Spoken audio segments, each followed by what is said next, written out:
Parthenium actively হচ্ছে এটা cancer সেলকে মারছে। লিভার ক্যান্সারে দেখেছি, কোলন ক্যান্সারে দেখেছি, ইউটেরাইন ক্যান্সারে দেখেছি। পার্থেনিয়াম যে গাছ আছে ক্যান্সার সেলটাকে মারবে। যদি এটা আমরা মার্কেটে নিয়ে আসতে পারি, সাধারণ মানুষও কম খরচে এটাকে ব্যবহার করতে পারবে। ক্যান্সারের নেই কোনো আনসার এমন বলা হলেও এবার সেই ক্যান্সার চিকিৎসাতেই এক বিপ্লব তৈরি করছেন বাঙালি দুই বিজ্ঞানী। একজন গৌড়বঙ্গ বিশ্ববিদ্যালয়ের অধ্যাপক, অন্যজন কলকাতা বিশ্ববিদ্যালয়ের অধ্যাপক। তারা দুজন মিলে এবং তাদের দুই স্কলার মিলে তৈরি করেছেন এক যুগান্তকারী জিনিস, যা বলা হচ্ছে শুধুমাত্র ব্রেস্ট ক্যান্সার নয়, কোলন ক্যান্সার সহ একাধিক ক্যান্সারে বিরাট কাজ দেবে পার্থেনিয়ামের পার্থেনোলাইট।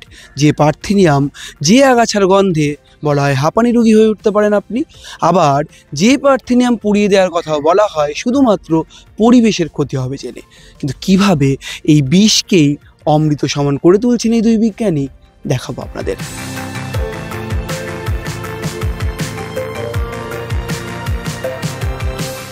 পার্থেনিয়াম আমরা ছোটোবেলা থেকেই দেখে এসেছি, গ্রামের মানুষ যারা তারা ভালো করে জানি যে পার্থেনিয়াম একটা আগাছা, এবং এটা আমরা শুনেওছি ছোটোবেলাতে যে এই আগাছাটা শুধুমাত্র সিওপিডি বা লাংয়ের অ্যাজমা বা এসব করে তা না, আগাছাটা চাষাবাদেরও ক্ষতি করে এটা থাকার জন্য যেটা হয়। তো আমি যখন স্টেট ইউনিভার্সিটিতে আমি যখন প্রথম জয়েন করি, তো সেটা একটা গ্রাম ছিল, তো সেটা দিয়ে আমরা যখন যেতাম, একটা গ্রামেই ছিল ওটা, তো যেতাম যখন তখন দেখতাম এই আগাছাটা দেখতে পেতাম রাস্তায় যাওয়ার সময়। তো ওখানে আমরা যখন পড়াই কোনো একটা, আমরা ফিজিওলজি হিসাবে আমরা যখন পড়াই তখন বিভিন্ন ফিজিওলজির হিউম্যান ওয়েলফেয়ারের কথা ভাবি, যে কোনো একটা ডিজিজ হলে সেটা কীভাবে সারবে।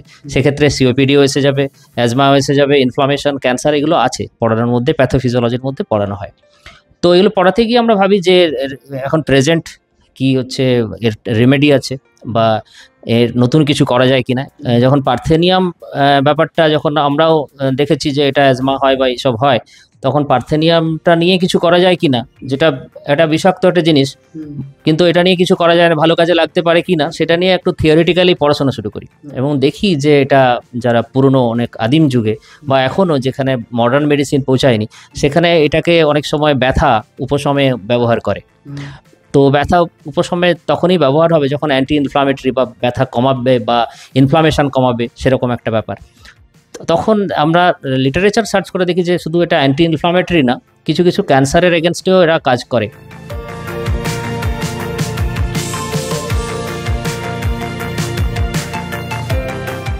স্টেট গভর্নমেন্টের একটা প্রজেক্ট পাই পার্থেনিয়াম নিয়ে কাজ করার জন্য। পার্থেনিয়াম মানে ইটসেলফ না, তার অ্যাক্টিভ কম্পোনেন্টটাকে নিয়ে আমরা, পার্থেনোলাইট এটা বলে, সেই অ্যাক্টিভ কম্পোনেন্টটাকে নিয়ে আমরা কাজ শুরু করি। আমরা ইনিশিয়াল ট্রায়াল কিছু করি ক্যান্সার সেল লাইনে, অ্যাক্টিভলি হচ্ছে এটা ক্যান্সার সেলকে মারছে। কিন্তু কিছুদিন পরে আমরা নর্মাল সেল, যখন এটা ক্যান্সার সেলের কাজ করি তখন নর্মাল সেলেরও কাজ করতে হয়, আমাদের দেখতে হয় নর্মাল সেলে কীভাবে, কারণ আমাদের বডিতে নর্মাল অনেক সময় আমরা কেমোথেরাপিতে দেখি, কেমোথেরাপির সাইড এফেক্ট হিসাবে লিভার ড্যামেজ হয়, চুল উঠে যায়, হ্যাঁ, গ্যাস্ট্রোইন্টেস্টিনাল প্রবলেম হয়, যেগুলো হাইলি প্রলিফারেটিভ সেল আমাদের, যেগুলো খুব র্যাপিডলি গ্রো করছে, সেই সবগুলোর ক্ষেত্রে হচ্ছে খুব এফেক্ট করে। তার মানে একটু নন স্পেসিফিক কেমোথেরাপিগুলো এখনও হচ্ছে সেইভাবে তৈরি হয়নি যে হচ্ছে একদম স্পেসিফিক ক্যান্সার সেলকে মারবে এরকম ব্যাপারটা। তো আমরা যখন এরকম টক্সিসিটি পাই, পার্থেনোলাইট বলছি আমি, পার্থেনিয়াম ইটসেলফ হচ্ছে আমরা টক্সিক জানি, কিন্তু তার যে অ্যাক্টিভ কম্পোনেন্ট সেটা আমরা কিনি, সেটা হচ্ছে আমরা হচ্ছে স্ট্যান্ডার্ড কোম্পানি আছে সিগমা থেকে আমরা কিনি, বা অন্যান্য অনেক কোম্পানি আছে, কিনতে হয় এটা। তো কিনে সেই অ্যাক্টিভ কম্পোনেন্টটা নিয়ে আমরা টেস্ট করেছিলাম। তো টেস্ট করে আমরা, যদিও হচ্ছে ক্যান্সারে, আমরা কোলন ক্যান্সারে ইনিশিয়ালি দেখছিলাম যে ভালো কাজ হচ্ছে, সেটা গভর্নমেন্ট অফ ওয়েস্ট বেঙ্গল একটা ফান্ড নিয়ে শুরু করেছিলাম গৌড়বঙ্গ ইউনিভার্সিটিতে, আমার একটা স্কলারকে অ্যাসাইন করে সেই পিএইচডি প্রোগ্রামে ওটা করছিল।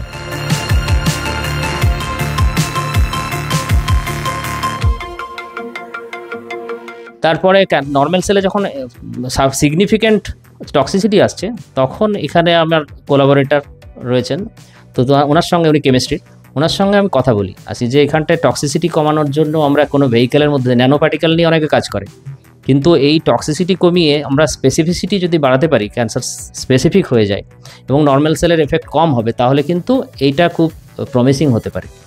তখন আমার কোলাবোরেটরের সঙ্গে কথা বলে এটাকে আমরা প্ল্যান করি, ডিজাইন করি, এবং হচ্ছে এটা টক্সিসিটি কমিয়ে আমরা ব্রেস্ট ক্যান্সার লেভেলে এবং টিএনবিসি সেলে, টিএনবিসি ট্রিপল নেগেটিভ ব্রেস্ট ক্যান্সার, যেটা খুবই অ্যাগ্রেসিভ, সেটাতে আমরা স্টাডি করি এবং এটাতে আমাদের পেপারও হয়েছে, 2টো পেপার হয়েছে আমেরিকান কেমিক্যাল সোসাইটির, পরে সেটা নেচারে হাইলাইটেড হয়েছে, আমাদের পেটেন্টও হয়েছে। তো সেটা একটা থিসিস হয়েছে, এখান থেকে অনেকটা আমরা এগিয়ে গেছি ব্যাপারটা। যদিও এখনও আমাদের ক্লিনিক্যাল ট্রায়াল বা অ্যানিমাল মডেল এগুলো একটু বাকি আছে, আরও কতগুলো ধাপ এগোতে হবে।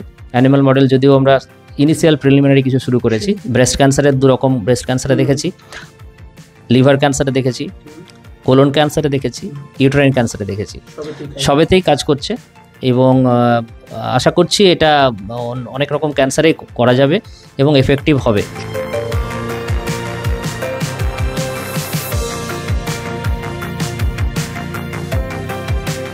আমরা বেসিক্যালি কেমোথেরাপিতে আমাদের যেটা প্রবলেম সাইড এফেক্টটা মূলত হয় যে আমাদের নর্মাল সেলের মধ্যে যখন কেমোথেরাপিউটিক এজেন্টটা চলে যায়, মানে ক্যান্সারের যেটা অ্যান্টি ক্যান্সার এজেন্ট বা ড্রাগ, তখন নর্মাল সেলের ক্ষতি করে।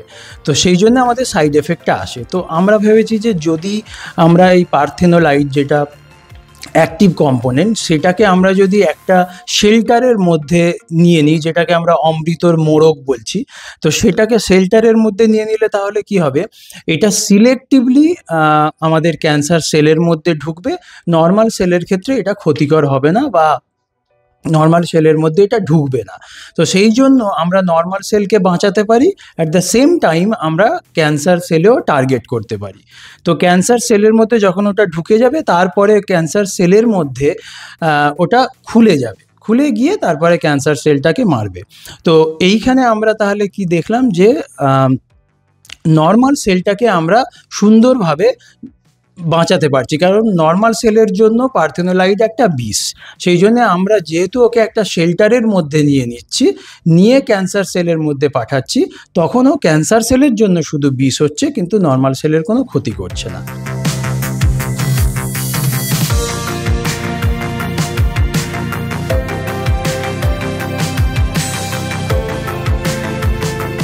এখনো পর্যন্ত আমাদের যেটা রেজাল্ট আছে, খুবই এক্সেলেন্ট রেজাল্ট। আমরা অত্যন্ত আশাবাদী এটা নিয়ে ভবিষ্যতে। তো এখানে পেটেন্ট পাওয়ার পরে যে প্রসিডিওরগুলো হয়, অ্যানিম্যাল মডেলে দেখতে হয়। অ্যানিম্যাল মডেলে আমরা প্রিলিমিনারি অ্যানিম্যাল মডেলে স্টাডি শুরু করেছি। তো যা প্রিলিমিনারি রেজাল্ট আমাদের রয়েছে, সেটাও আমরা খুবই আশাবাদী। তো এই অ্যানিম্যাল মডেলের স্টাডি হয়ে যাওয়ার পরে যদি এখানে আমাদের ভালো কাজ হয় আর কি, আশানুরূপ ফল হয়, তাহলে আমরা এটা হিউম্যান ট্রায়ালের মধ্যে যাবে। তো সেটার জন্য আমাদের একটা অনেক প্রসিডিওর রয়েছে, যেগুলো ফার্মাসিউটিক্যাল কোম্পানির সাথে টাই আপ করে, বা আমরা যদি গভর্নমেন্ট থেকে ফান্ডিং পাই, সেই ফান্ডিংকে কাজে লাগিয়ে আমরা নিজেরা ল্যাবরেটরিতে অ্যানিম্যাল মডেল পর্যন্ত করতে পারবো। কিন্তু হিউম্যান মডেলে যেতে গেলে আমাদের ফার্মাসিউটিক্যাল কোম্পানির সাথে টাই আপ করতে হবে।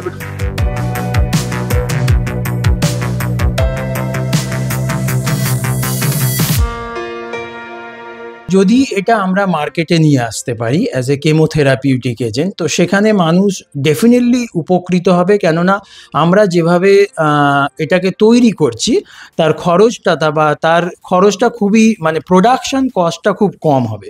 যেহেতু যে শেল্টারটা আমরা তৈরি করছি সেটা একটা অর্গ্যানিক মলিকিউল, আমরা সিনথেসিস করছি খুব কম স্টেপে, 3টে স্টেপে, সেখানে আমরা খরচটা কমাচ্ছি। পার্থেনোলাইটটা খুব ইজিলি আমরা পেতে পারি, যেটা একটা আগাছা থেকে আমরা পার্থেনোলাইটটাকে এক্সট্র্যাক্ট করতে পারি, মানে হ্যাঁ, পার্থেনিয়াম থেকে। তো পার্থেনিয়াম যে গাছ আছে, সেখান থেকে যে এক্সট্রাকশন করে পার্থেনোলাইট যে অ্যাক্টিভ কম্পোনেন্ট, ওভারঅল প্রসেসটার খরচ যেহেতু আমাদের কম হবে, তো আমরা আশা করছি যে এটা যেহেতু প্রোডাকশন কস্ট কম, সাধারণ মানুষও কম খরচে এটাকে ব্যবহার করতে পারবে।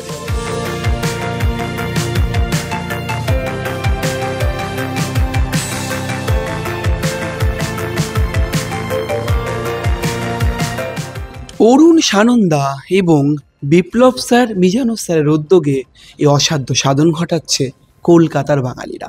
কলকাতা বলা ভুল, বাংলার বাঙালিরা, যারা নিরন্তর গবেষণা করছেন শুধুমাত্র আপনার আমার শরীরের দিকে তাকিয়েও।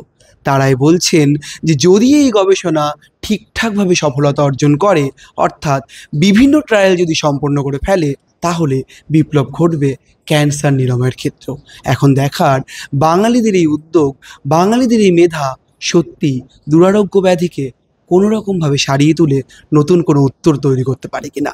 ক্যামেরায় সুমনের সঙ্গে রমেন দাস, সংবাদ প্রতিদিন .in।